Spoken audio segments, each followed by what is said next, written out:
The Lord be with you. And with your spirit. Proclamation of the Gospel according to Matthew. Glory to you, O Lord. When Jesus was talking about his coming into glory, he spoke this parable to his disciples. The kingdom of heaven will be like this. 10 bridesmaids took their lamps and went to meet the bridegroom. 5 of them were foolish, and 5 were wise.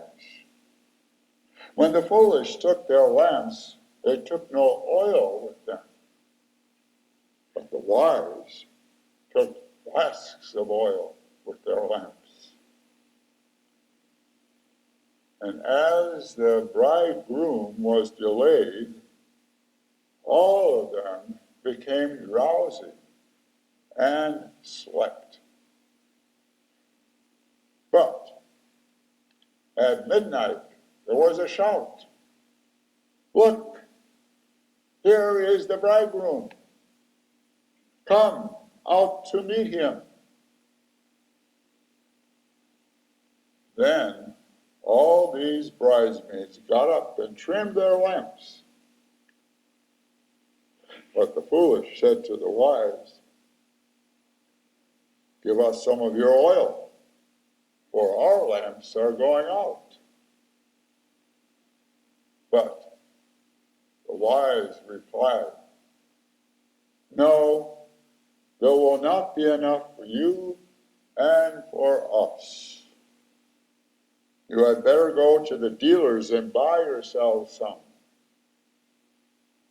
While they went to buy it, the bridegroom came, and those who were ready went in with him to the wedding banquet. And the door was shut. Later, the other bridesmaids came also, saying, Lord, open the door for us. But he replied, truly I tell you, I do not know you. Keep awake, therefore, for you know neither the day nor the hour.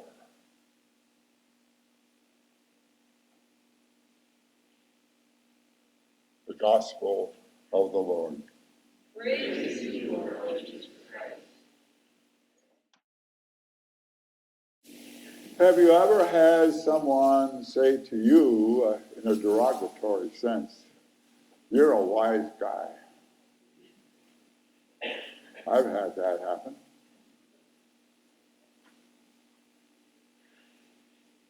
I never heard you're a wise gal, although I've met many wise women in my lifetime. There are many of them. The book of wisdom contains a lot of wisdom.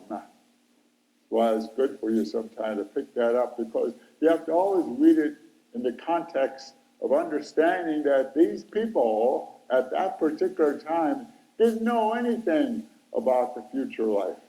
They just thought once you die, it's all over, folks. But the book of wisdom makes it very clear that there is a life beyond. And that's what we believe.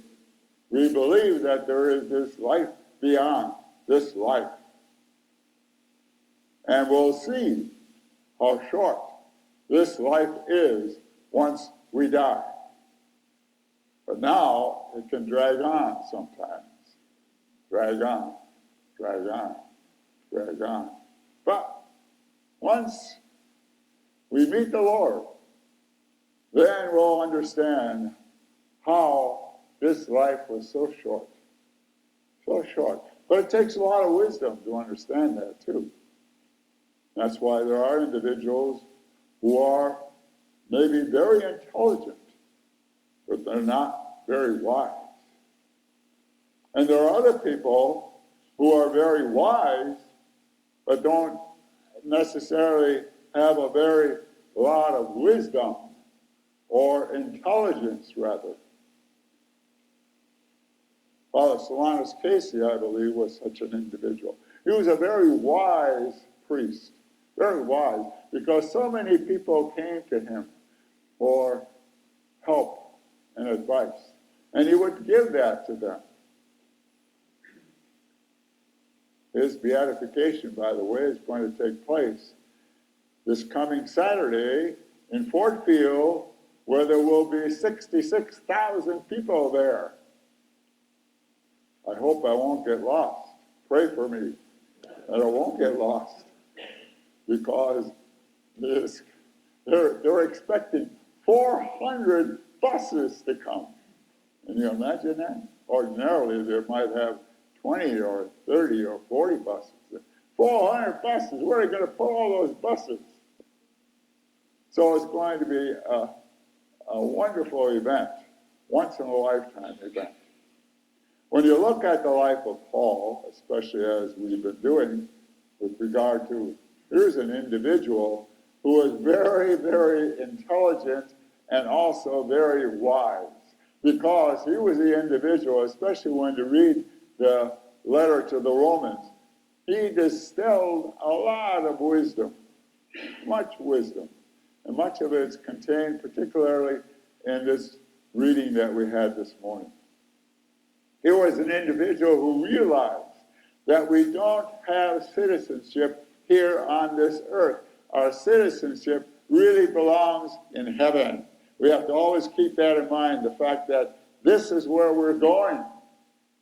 This is our goal in life. And that's what Paul was trying to get across to these individuals over and over and over again. He says, don't put so much emphasis on this life, but rather on the next life. That's challenging to do that. Jesus, of course, was the most intelligent and the most wise person ever. And he also brought that out, especially with regard to the parable that he had today. Parable of the 10 wise, 5 wise virgins and 5 foolish virgins. There were individuals who didn't realize that they had to have enough oil. And you have to understand at that particular time that these weddings that took place there, they went on for days, sometimes even for a week. Whereas today, when couples get married, there's a lot of preparation involved. But do you ever notice how short the actual service and, of course, the coming together, having the meal and all that is? Very short. But at that time, what this bride groom did is he'd go over, the groom would go over to the father of the bridegroom, and he would say, okay, I'm ready to take her now. So they would go at night. That's why I have that particular idea of saying, well, these virgins were ready to meet this groom and bridegroom at that time. So some of them, of course, didn't have enough oil. So what happens? They asked the others, how about some of your oil? Well, they knew that if they would give them their oil, then they wouldn't have enough, because they didn't know when the groom and the bridegroom would come. See, that's what's very important. I wonder how many of those people outside of San Antonio in that small town realized that when they came together to us in that service, how many of them, 26 of them, shot and were died. But when you think of a better place to meet the Lord, they had no idea. Much different than the lady that I've been visiting over in a hospital, where she knows that she probably will die. She's preparing herself for that. She's ready to meet the Lord. In fact, she says, I want to go to heaven. Beautiful. Be able to do that.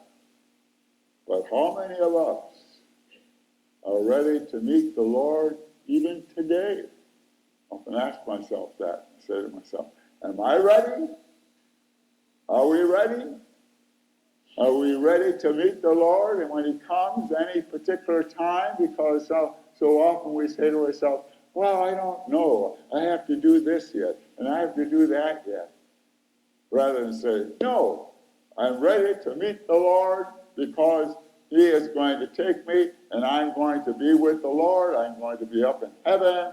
I'm going to be able to unite myself most intimately to the Lord, because I will never be able to do that here on this earth.